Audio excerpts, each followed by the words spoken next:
Hello, everyone. My name is Laurie Smith, and I'm a child abuse prevention public speaker mainly. I'm a child abuse survivor, and I'm just doing 30 days in a row talking about child abuse. What is child abuse? Different types of child abuse prevention, and that's my input for April National Child Abuse Awareness and Prevention and Awareness Month down in the States.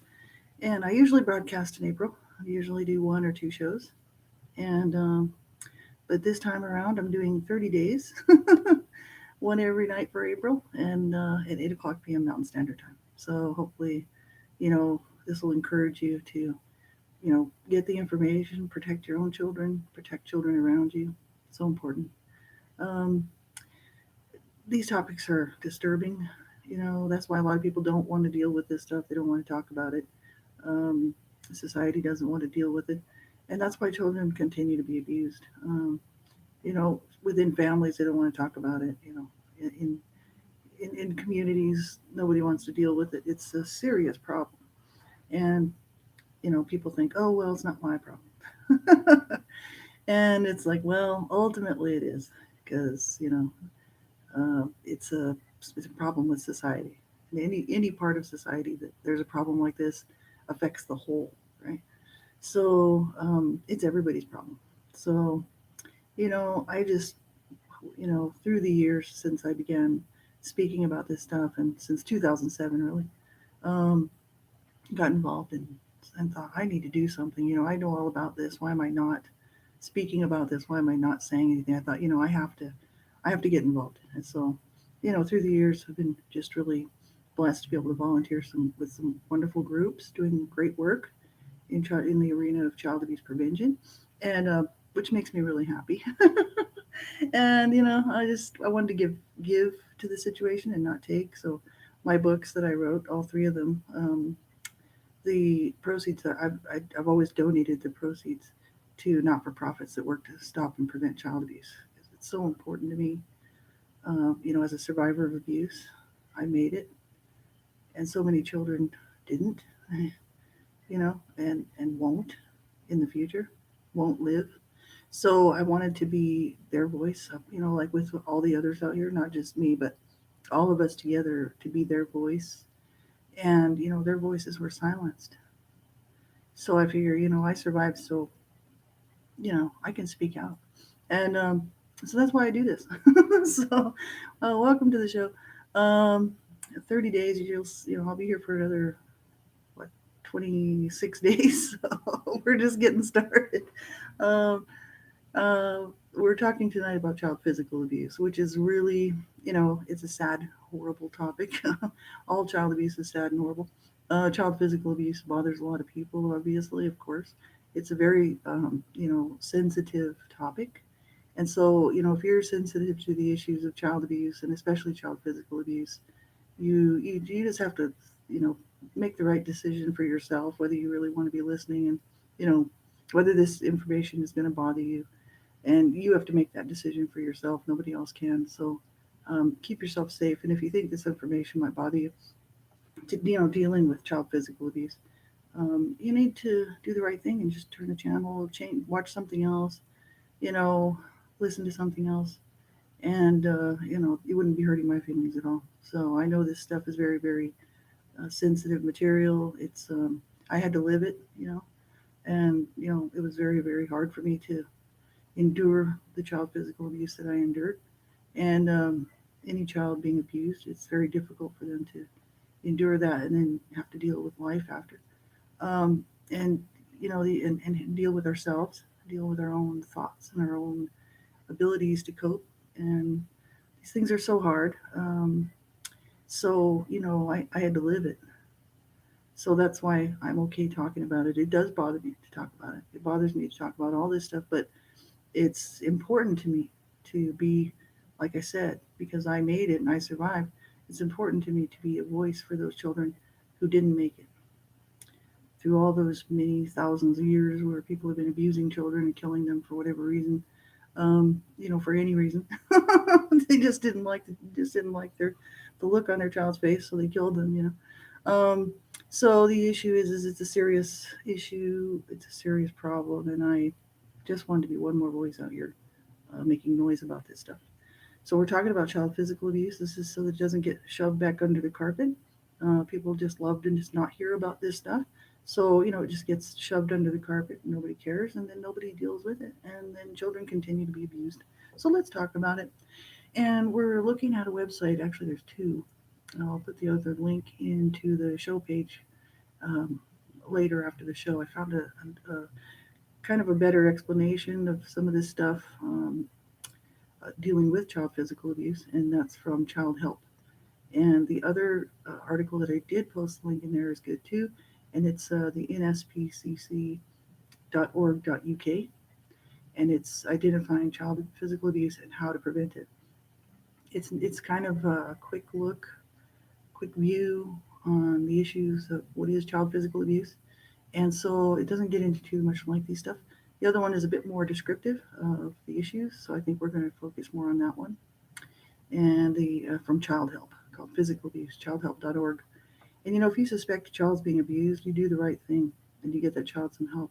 And you can call um, Child Help, which is 1-800 for a child, and you can report the abuse. You could save a child's life, right? We can save a child's life making a phone call, right? So do the right thing.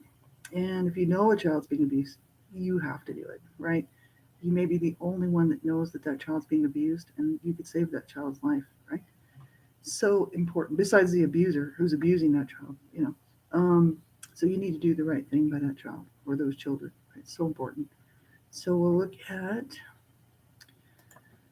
what is child physical abuse. I mean, I grew up being physically abused. My siblings were all physically abused. My parents were physically abused. Physical abuse, it happens, and it's sometimes deadly, sometimes not. And the issue is it's still happening out there. And physical abuse of a child is this is from childhelp.org and / what is child abuse. Physical abuse of a child is when a parent or caregiver causes any non-accidental physical injury to a child. There are many signs of physical abuse. If you see any of the following signs, please get help right away. And this is non-accidental. So this is something that a caregiver or a parent has done to a child that was not an accident. It was on purpose, right? Physical abuse includes, and like I said, this is graphic material. You need to, make the decision really whether you want to listen or not, because this stuff can be very disturbing, especially for people that haven't really heard a lot about it, or for survivors who were abused and are on their healing journey, and then are maybe triggered by this information. So you just really need to know whether you should be listening to it or not, right? So the physical abuse symptoms, signs, and symptoms includes striking, kicking, burning, biting, hair pulling, choking, throwing, shoving, whipping, or any other action that injures a child. And even if the caregiver didn't mean to cause the injury, when the child is injured, it's abuse, right? So physical discipline from a parent that does not injure or impair a child is not considered abuse. However, nonviolent alternatives are always available. So, for instance, take a what do they say? There's a 7 minute or something, 5 minutes to cool down before you discipline your child, right? Um, take a breather. Realize that they're children. They're gonna mess up. They're gonna get on your last and final nerve. As an adult who's been has had maybe had a horrible day, and that child does not deserve your wrath from uh, pent up anger from the whole day just because they messed up. Right? That's no way to teach a child, or train a child in any way, shape, or form. It's abuse, and that's all there is to it. So, physical abuse can result in many injuries, including bruises, blisters, burns, cuts, and scratches, internal injuries, brain damage, broken bones, sprains, dislocated joints, emotional, psychological harm, and even lifelong injury or death, obviously. And I mean, any of that stuff is just absolutely horrible to do to a child. When it's done on purpose to hurt and harm the child, and you know, even if it wasn't on purpose and it injures the child, it's abuse. Um, you just people just can't be doing this stuff, but they do, and they have been doing it, like I said, for thousands of years. It's like, okay, people, wake up and smell the coffee. Um, Signs of physical abuse in a parent or caregiver can't or won't explain injury of the child, or explains it in a way that doesn't make sense. Displays aggression to the child or is overly anxious about the child's behavior. Indicates child is not trustworthy, a liar, evil, a troublemaker. Delays or prevents medical care for child. Takes child to different doctors or hospitals. Keeps child from school, church, clubs. Has history of violence and or abuse. And this is all stuff that some, if you didn't know, you wouldn't even think that this is sort of typical of what you will see of reactions and sort of how a parent or caregiver who's abusing a child will skirt around the issue so that they don't get busted, right? Signs of physical abuse in a child. Physical, any injury to a child who is not crawling yet. Visible and severe injuries, injuries at different stages of healing, on different surfaces of the body, unexplained or explained in a way that doesn't make sense. A distinctive shape. For instance, like let's say something was used to, you know, as a weapon to abuse that child, it'll leave a distinctive mark, right? Frequency, timing, and history of injuries, frequent after weekends, vacations, school absences. Um, Behavioral, aggression toward peers, pets, other animals. This is signs of physical abuse in a child, right? Seems afraid of parents or other adults. Fear, withdrawn, depression, anxiety. Wears long sleeves out of season. Violent themes in fantasy, art, etc. Nightmares, insomnia. Reports injury, severe discipline. Immaturity, acting out, emotional and behavior extremes. Self-destructive behavior or attitudes. And I mean, all of that was me. Um, you know, and so many other children, right? But I relate to all of that stuff. And it's, as far as aggression towards peers, pets, and other animals, I wouldn't say so. More aggression to maybe my peers, but not to pets and animals. You know, I've always loved animals, and I always felt bad about people hurting animals.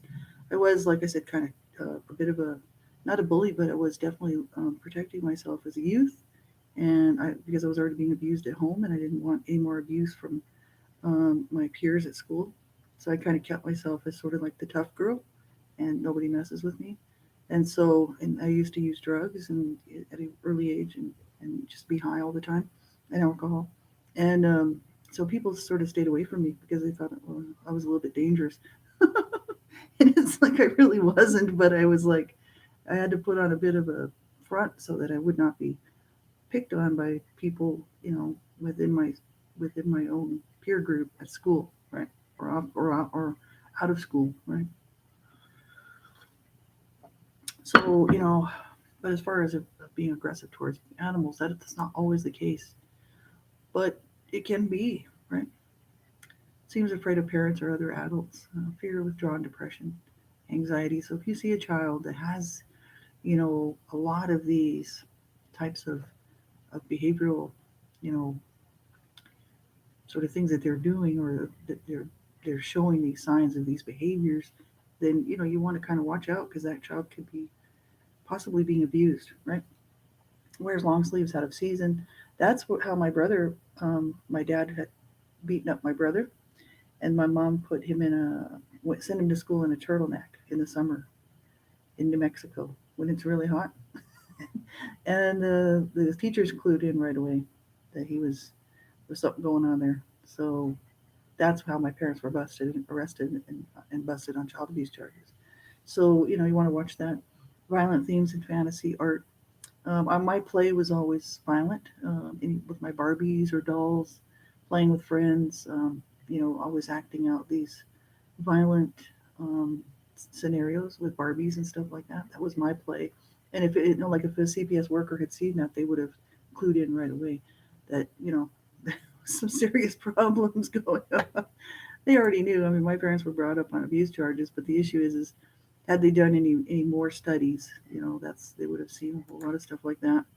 Um, Nightmares, insomnia, reports injury, severe discipline, immaturity, acting out, emotional behavioral extremes, self-destructive behavior and attitudes. That was me.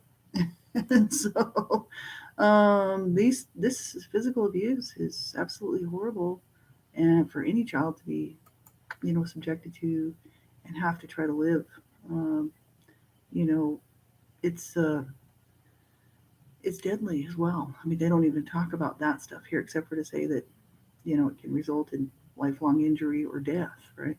Um, so many children are killed. They said 28.3% of adults report being physically abused as a child, and this is from Child Help, childhelp.org. The other website identifying child physical abuse from the nspcc.org.uk, they said about the same thing. And I'm just going to go back over to that website and see what they say about that. It's just horrible, absolutely horrible. They actually bring up a little bit more on the issues of what is physical abuse, child physical abuse, and this whole issue of people poisoning their children, right, causing them to become sick. And they said it's important to remember that physical abuse is any way of intentionally causing physical harm to a child or young person. It also includes making up the symptoms of an illness or causing a child to become unwell. And they said here,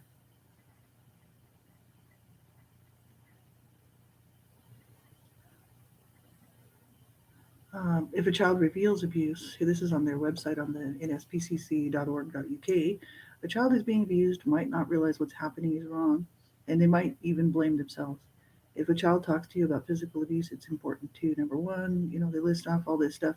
Listen carefully to what they're saying. Let them know they've done the right thing by telling you. Tell them it's not their fault. Say you'll take them seriously. Don't confront the alleged abuser. Explain what you'll do next, and report what the child has told you as soon as possible. They always say to write it down, word for word, what the child is telling. Like, don't ad lib. For instance, if the child doesn't fully explain something, don't add your own stuff in there because that doesn't hold up in court. If you literally write down word for word what the child is telling you, and no more, no less, um, then it pretty much stands in court. Um, so there's all kinds of information out there about how to report child abuse properly, so that because sometimes the case slips through the cracks, falls through the cracks, and the child ends up you know staying with the abuser and being killed, even though there was a report made because it wasn't handled properly. And so people can actually do harm by not reporting it properly. So you have to learn, how to properly report abuse, and we'll actually do one of the shows. We'll be talking about that. Effects of physical abuse, anxiety, behavior issues, criminal behavior, depression, drug and alcohol problems. The other website didn't bring this stuff up really, but this is quite interesting because this is just the issue. Children growing up abused in any way, not just child physical abuse, can end up with exhibiting this kind of stuff in their lives. Um, it doesn't have to be physical abuse; it could be any type of abuse, and criminal behavior, depression, drug and alcohol problems, eating disorders, issues at school, obesity, risky sexual behavior, suicidal thoughts and/or attempts. This is all kind of common with children who have been abused, really in any way. This is not just child sexual abuse or just child physical abuse or whatever. It could be, and especially emotional abuse, psychological abuse, ritual abuse, any of that stuff, spiritual abuse. It's all very, very, very deadly. And, because if the abuse doesn't kill the child, then a lot of people go on, like I was talking the other night, and, want to, commit suicide, right? It's a terrible, terrible thing, child abuse. And, my heart just breaks for these little children out here and these little babies who, they get no help and they won't survive. Their lives will be taken from them, right? Um, you know, I haven't even looked at the recent statistics. It used to be 1 out of 4 children being 4 boys, even like they said 4. It's almost even across the board now between girls and boys. Will be abused in their, as children. And I mean, if you're sitting at a table of 4 people, one of you most likely will have been abused, if not more. That's not good. You know what I mean? sitting at a table with four people, and let's say you're not in the same family, it's not like a family situation, because quite often, there's a situation like in my family, all the siblings were abused, so it wasn't just me. Um, you know, my parents didn't just single out one child, which can happen, right? So let's say it's four friends who are not related, sitting at a table having a coffee. Most likely one, if not more, of that four-person group at that table has been abused as children. It's absolutely unacceptable. Unacceptable, people. You know, it just breaks my heart. These cases that we see. We used to, I used to volunteer with a group back in the old days, and we used to cover the child abuse headlines.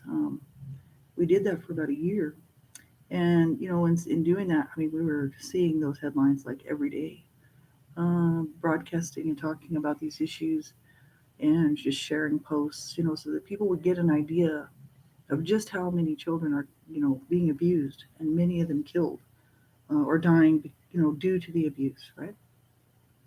Which in my eyes is really being killed, right? So, it's heartbreaking, the cases that we just were, you know, reading and sharing. You know, through the years, I've seen quite a few horrible stuff, and this is just in the news. Um, and it's horrible. It's just heartbreaking. Every single time I see that, I'm just like, every time I see a headline, you know, about any child anywhere in the world, it doesn't even matter if it's my country or not. It's like any child anywhere around the world. It just breaks my heart. These little children, they are just little children. You know, they, like everybody else, just want love and acceptance, and they want, to be included. They want to count. They want to matter. You know, to their caregivers and their parents and their family, and they don't want to be abused, cut off, and rejected. Um, you know, that's the biggest thing that I think out of all of the abuse that I suffered was the rejection that I from my mother, especially. My mom was my main abuser, as far as the child physical abuse went, and all the other stuff, and not the sexual abuse, but she was the one who was mostly responsible for the abuse towards me in my home. My dad, a little, some child physical abuse, but and other stuff, but not sexual abuse. My brother is the one that sexually abused me. But my parents just, they were abusive to all the children, and we were all not wanted, really. My mom made it very clear that I wasn't wanted because I was born out of marital rape. So she didn't bond with me. She didn't want to bond with me. I just reminded her of the horrible situation between her and my dad, her husband. So, you know, um, I just wanted to be accepted, not rejected. So I have a huge problem with rejection as an adult, and I always have, all the way through my life. And I went for many, many years just being kind of a person who's just like, oh, it doesn't matter to me because I don't care. Um, I don't care. I don't need anybody. I don't want relationships with people. I don't, I don't need that. I'm just an island unto myself. I can just live life on my own. I'm not, I even rejected me, wanting to commit suicide like so many times. Um, year after year after year rolls around, and I'm still suicidal ideation until the age of 42. But, you know, uh, it's just so incredibly damaging to a person's psyche. So if these children survive, which, thank God they do, some of them, not all of them are killed by the abuse, but the thing is if they do survive, they have a lifetime of troubles to overcome. And, on top of regular life troubles, life is hard enough without adding in that stuff, without adding in, um, the factors of overcoming abuse, right? So at the age of 42 and or 41 and a half, when I hit rock bottom, the lowest point I'd ever gotten in my lifetime, And I thought, how long can I keep doing this? I mean, how long can I keep doing this? Right? Suicidal tendencies. And I mean, I could work, I could hold down a job, no problem. Even when I was a drug user, I had like 2 or 3 jobs. I was just like, I'm working, but I'm high. Nobody knew. Not very many people knew that I was doing stuff like that. But my life, I just lived it like that. But the thing is, and nobody knew I wanted to commit suicide. I would never tell anybody I was going to commit suicide. It was very much me, myself, and I that knew about that. It's kind of like nobody else. Um, and it was a horrible, horrible, horrible life. I hit rock bottom at the age of 41 and a half, and I just thought, I can't do this anymore. Like I thought, why am I doing this? Because I was reliving the pain all the time of the physical abuse, the verbal abuse, listening to these tapes playing around in my head, these tapes going around and around of my parents, both of them, not at the same time, but listening to my mom's voice, raving at me. I could hear all the stuff that she used to tell me, even as a very young child, all the way through. So, just replay, replay, replay, right? The nightmare of the abuse that I suffered, and just the abuse within the home and the family and my siblings, and it would just be too much. The CSA child sexual abuse, all of it. Um, and then I would want to end my life because I was in so much pain. I was in so much pain physically, which is true. I have a lot of physical pain, and some of it is from the abuse, not all of it, but some of it is. Some of it's from a car accident that I had. Actually, a couple of car accidents that I was involved in. One, a couple were mine, and one was a friend's, and some of it is that, but some of it's not. And I know the stuff that's not. I know the stuff that's abuse related, and so it always just brings me down. You know what I mean? I've been suffering physically my whole life, and doctors will be like, "Well, how long have you been in pain?" And I'm like, "I've been in pain since I was can I remember as far back as I can remember. From being beaten and abused and thrown into walls and bounced off of walls and having just slapped around and slapped to the ground and you know just kicked around. Terrible, terrible. And my siblings were all abused too, physically and as well. I don't know about sexual abuse. I think my one of my brothers was sexually abused, the one that abused me sexually. But I don't know. I can't prove that. But the thing is I was young when I saw what was going on, so I don't know. And he's committed suicide. So, and he's the one that sexually abused me, so I didn't care about him anyway. But um, the thing is he was abused horrifically by my dad, and mainly by my dad. So, you know, this stuff just rolled around in my mind, for 41 and a half years. And I was like, how long can I deal with this? This life of pain and sorrow and trauma and, you know, hatred for myself, hatred for life, hatred for what happened to me, hatred for what my parents did to us. And I thought, I need help. I really do. If I'm going to live any longer and I'm not going to kill myself, I seriously need some help, man. I can't do this. So I started reaching out. And, it's been uphill every way, in every way ever since. So it's like, you know, I am so thankful that that actually happened to me because I was going to end it. So I was going to end my life. I was going to finish off the job that my abusers had set out to do, which was to completely destroy me, which was what they were trying to do. And so I'm so glad that I stuck it out because I win this fight. This fight, I've already won it. It's my victory over my abusers. But the thing is, so many people, I know so many survivors because of what I've been doing over the years, working with survivors of abuse and in, ASCA, the Adult Survivors of Child Abuse and different stuff, which I would never name names. But the thing is, there's people just struggling, struggling, struggling all over the place. I know because I was there. I mean, I know how hard it is, man. I do. And, you just don't wish that on anybody. It's the worst thing you could ever think of. And they all started out just like me, a little child, just wanting to be loved and just wanting to be cared about and just wanted to be accepted. So what I had to do was I just had to start accepting myself, and I'm like, okay, I can't go back and change the past. That's all done. I can't go back and fix that. There's no possible way. So what can I do? I thought I have to love myself, man. I'm going to have to do this myself. I'm going to have to learn how to accept myself. I don't have to be okay with the abuse, and I don't have to be, okay with what my parents did to our family and to me, or that what my brother did to me. I'm not okay with that. I'll never be okay with that. And we'll be doing a show on child sexual abuse here tomorrow night, so I'll be talking about some of that. But the issue is I mean, I had to realize like I counted, I mattered, you know, and I needed to honor myself, you know, and say, what a drag you just came through. Like that sucks, but let's just pick it up and let's learn how to do life.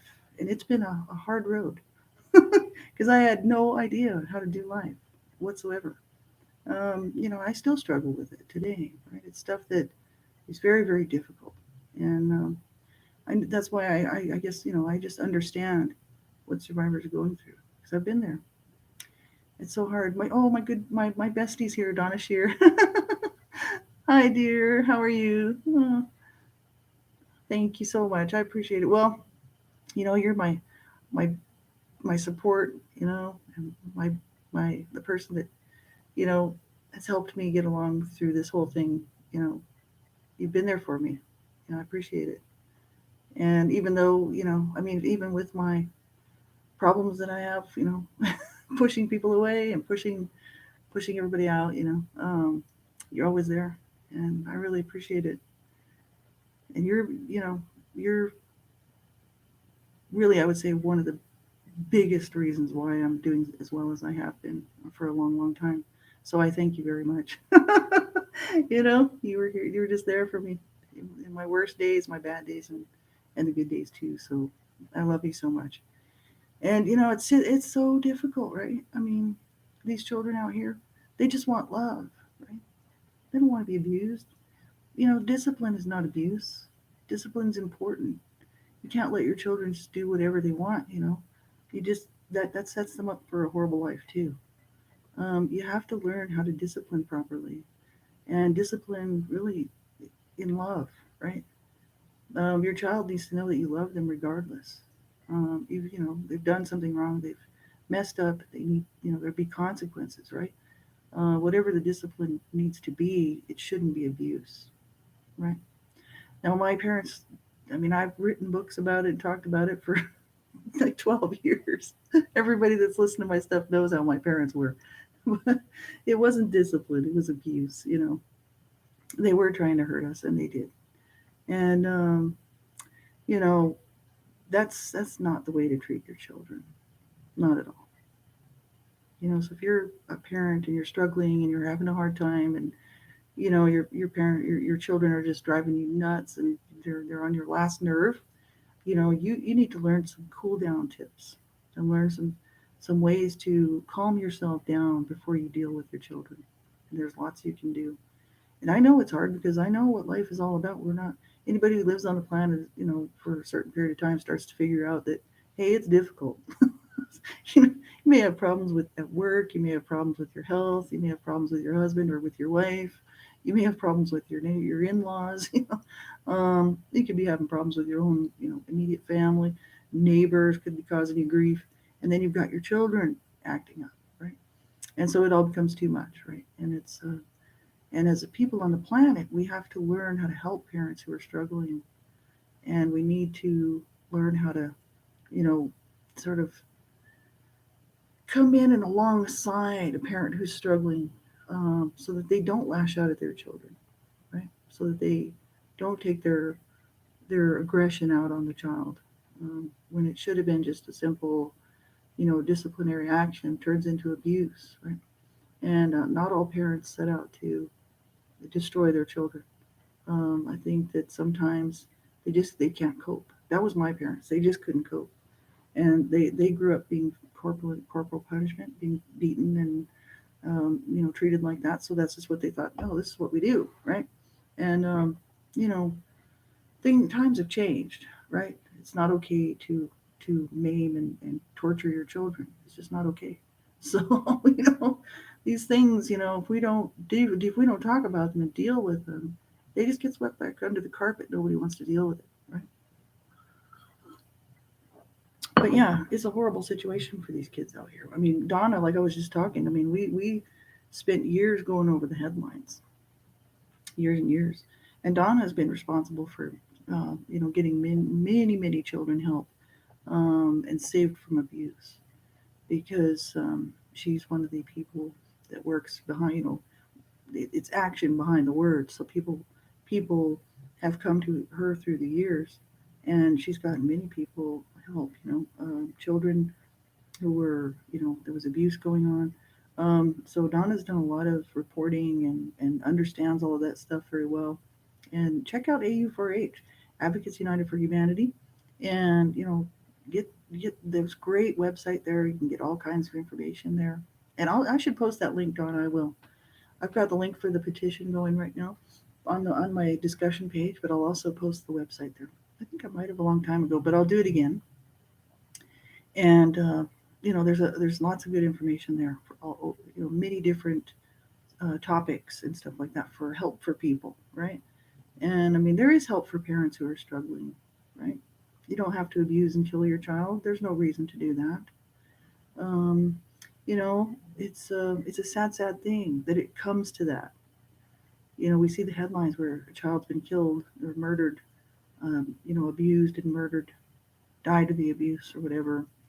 And it's kind of like, you're reading these articles, you're thinking, who was that parent, And it's not always a young person, It's a lot of people like to pick on young teen mothers and teen parents and stuff, or young parents. It's not always a young parent. My mom was 38 when she had me, and she abused me right up until I was 17. So, and then the physical abuse, I mean, that ended, but then the psychological abuse, the emotional abuse just kept right up and going. She never really stopped abusing me. She really just didn't really like me. And she liked to just take her aggression out on me. I was just like a target, like a punching bag, right? So it's kind of sad, but that's just the way it is. The thing is, it's not always just young people abusing children. There's many older people who have children who abuse their children too. Um, and people getting hold of children, it's not always a family member. Sometimes it's, caregivers. Sometimes it's daycare personnel.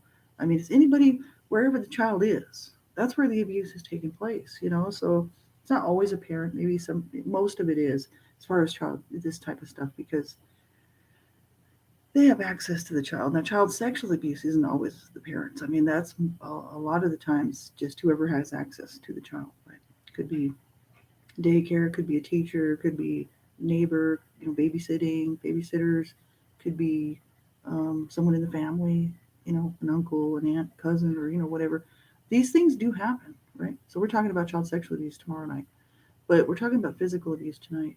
And I mean, you know, the stuff that's done to children. I saw a headline. I don't even remember the little child's name or anything like that, so I mean, I can't really discuss that. But there was a article that came out within the last year where, and I just was just heartbroken because this man the boy's father had abused him, had been kicking him and stuff for weeks, um, and kicking him down to the ground, just kicking his ribs and kicking his.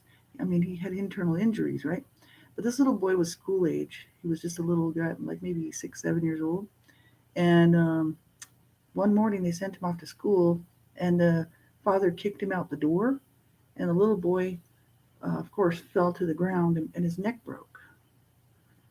Um, and he was, he had his school bag with him, and I just, my heart was just like, oh my God, like who could do that to a child? Who could do that to a little boy like that?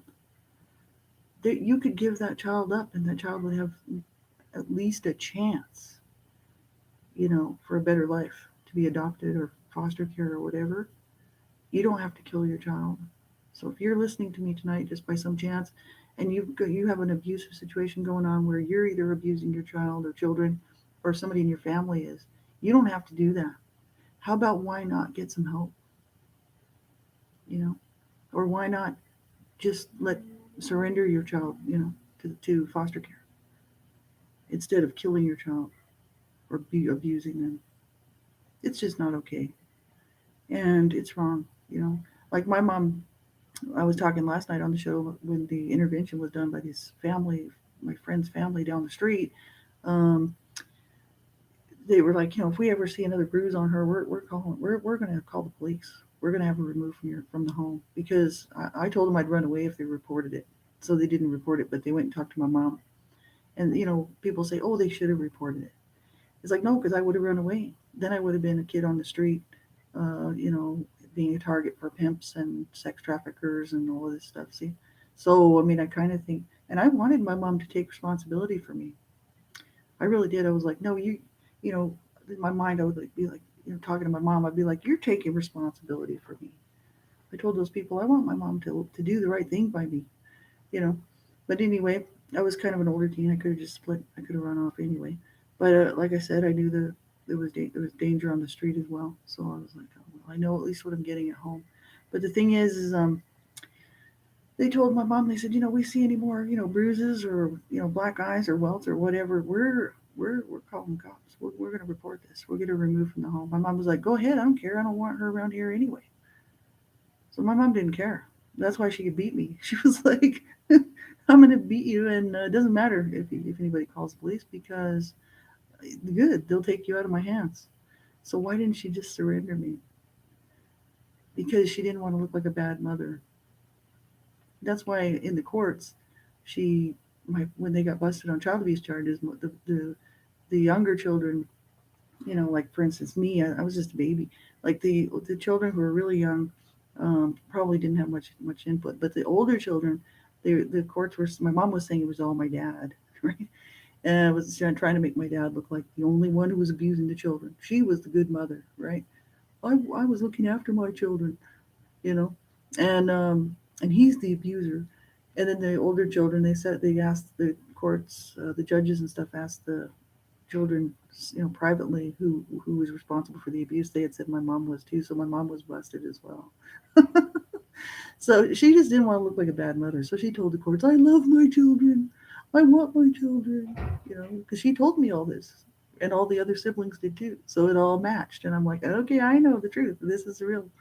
Um, and my mom would be like, "I told those judges I wanted my children," and trying to make my dad look like the bad guy, right? And the thing is, I mean, she didn't want any of us. She's just playing the game of not wanting to look like a bad person for doing what she did to her children, right? Which was to beat and batter and burn and, punch and slap and kick. And, my mother was horribly physically violent. Um, she was almost 6 feet tall, weighed about 300 pounds.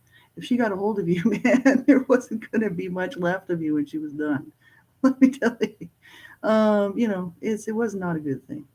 Um, you know, and just horrific. Like, why would you do that to your children if she didn't want us? At the end, I wrote about this in my books. It's all there. Before I left and moved to Canada, I actually called her on it. I was like, the courts. You could have actually let us go when you guys got busted on child abuse charges. Why didn't you just let us go? You made us go through all of this abuse and garbage. You can't tell me that this was for nothing, right? All your children loved you, and all you did was abuse us, right? My mom was like, "Well, I never wanted any of you." So she just threw that in my face. I'm like, "Well, I didn't know that." As I can recall all the beatings and the cursing and the name calling, absolutely horrific, abusive behavior. And this is what people do to children, and we just weren't killed. But the thing is that two of my siblings killed themselves in their 30s. Two of my brothers. One of my sisters was suicidal. My older sister who died at 60 of cancer. And now I don't know about another sister of mine because I don't know whether she's suicidal or not. She doesn't talk about anything, period. Um, she's still alive today, as far as I know. I don't talk to her anymore. But my other brother just died recently, but he was really messed up from the abuse. And it's a horrific thing what this stuff does to children. My dad was mainly responsible for the physical abuse of my brothers, some towards me, No, I don't think he ever abused my sister Kathy, but he did abuse my sister Irene. She was the oldest, and she was 18 years older than me, and he had been abusing her and all my other siblings. But Kathy was kind of got left out of all of that. But my mom did slap my sister around and call her names and, stuff like that. But it was a horrible, horrible, horrible experience to have to live through. But the thing is a lot of these little children today, who are being battered and beaten and their bones broken, and I mean they're ending up in body bags, right? And it's really disgraceful that people would do this stuff to their children, to a child. No child should ever be abused, not one. And yet we have thousands upon thousands every year. I mean, that's just, you know, it just it's even worldwide. I mean, we're just talking North America. Worldwide, I mean, who knows? People just, they have laws where they can go ahead and kill their children, no big deal. That's just what you do. Yeah. Well, thank you, Donna. I appreciate. I know you read my book because you were the first one to to put it together and publish it and edit the first edit and all that. And yeah. Well, I mean, I like I said, I didn't used to be so glad that I made it because I used to kind of I just wasn't happy to be on the earth. Wasn't happy with myself. I didn't really have a lot of problems with my body and me personally, like who I am. I hated myself, for a long time. And so I'm so thankful, really. I'm so thankful that, um, to be here today in this situation, on this side of it. I really, because I've learned how to love myself. I've learned how to love life and to love other people. And, you know, that wounded part of myself, I'm learning how to love who I was, that little girl who was um, just trying to live, just trying to make it, just trying to survive and stay sane in an insane situation. So, I'm having to go back and learn how to love those parts of myself. The part of me that was sexually abused, the part of me that was physically abused so horribly as a young child. And it's just like, it's hard because that part of me, those little wounded parts of myself are um, etched in my memory. You know what I mean? I still remember what it felt like to be that child being abused. I mean, it's all there. So it's hard, to get in touch with that stuff, and it takes time. But I just encourage anybody who's been abused, don't give up. That's what I was talking about in my show about 4 nights ago on one child abuse survivor to another, just the one I did the other day. Because it's like I really realized like I need to win this fight and not give up on myself. It's not just giving up on life. I need to not give up on myself, right? Because I didn't deserve that, but it's ultimately up to me to win this fight. For that little part of me, those little wounded children that I was so many years ago, they're kind of like, they're in there and they're just like, don't give up on me. You know, they wanted love, they wanted care, they wanted to be accepted, they wanted to be, you know, included in the family thing. So now I have a hard time in life. Rejection comes and I'm just like devastated all over again, right? And in life, we will face rejection, you know, from different people or different situations, jobs, whatever. Rejection will come. And as a survivor of abuse, it's very difficult to deal with. It's kind of like, oh, I guess, go back to that feeling of, I'm just worthless. I don't count, you know, I don't matter, you know. It's just a horrible, horrible things what people do to children. And I mean, those children that are ending up in body bags in the morgue, from dead from the injuries, or just killed outright, like baby Brianna, and just absolutely unacceptable, unacceptable what happened to her, that little girl. And none of these children. There's so many names. It's just unbelievable. They they were done such an injustice. You know, to have somebody do that to you, to do that to your body, and to kill you, um, and you're just a little child, you're just a little baby, it's not okay. And I like to think that there will be a wrath to come for those people that have done that sort of thing. I really do. Because I do believe that there is a judgment day coming, and those people will be properly judged. That's my happy place. I'm like, they really deserve to go to the pits of hell because child abuse is hell. Growing up abused is hell. That's why I titled my website Born in Hell because it really was hell. And it's not funny. And I mean, yeah, I mean, the abuse wasn't so deadly that, I actually lived and survived, right? It was just really horrific. But the thing is these children out here who are being killed and murdered, I mean, that's hell. Hell on earth for these children. That's why I like Pat Benatar's song, um, Hell is for Children, because and people took that wrong and they even pulled it off the air because they're so stupid. It's like they didn't realize what the song was about. They're so dumb. She was writing about abused children, right? Hell is for children because these people, these monsters who call themselves parents and caregivers and institutional, caregivers and all these people who, abuse children, and they're the ones causing that hell for that child or those children.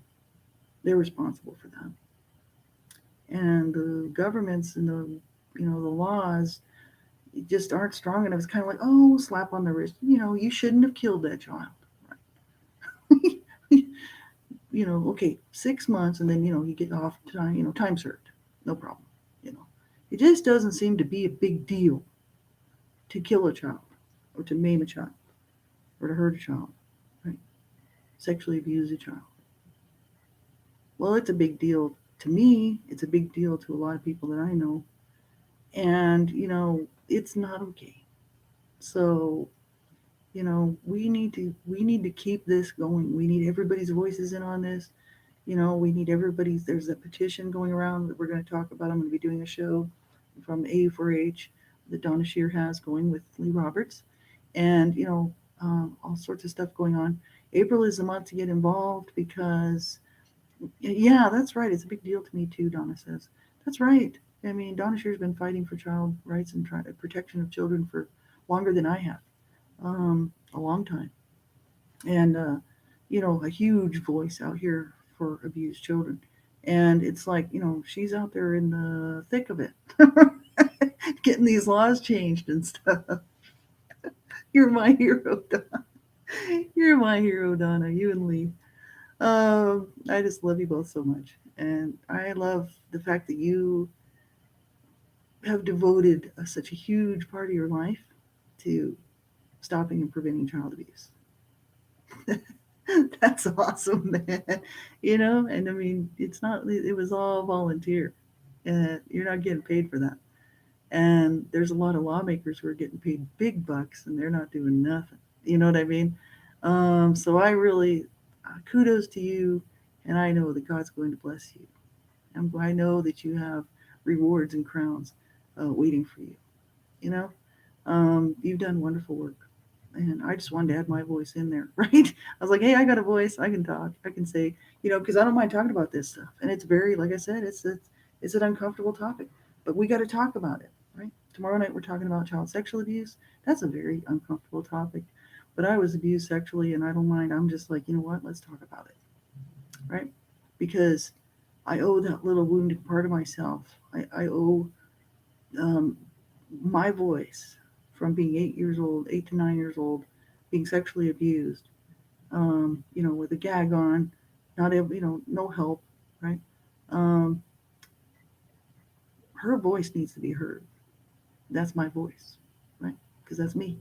So I'm talking, right? So as usual, I always have something to say.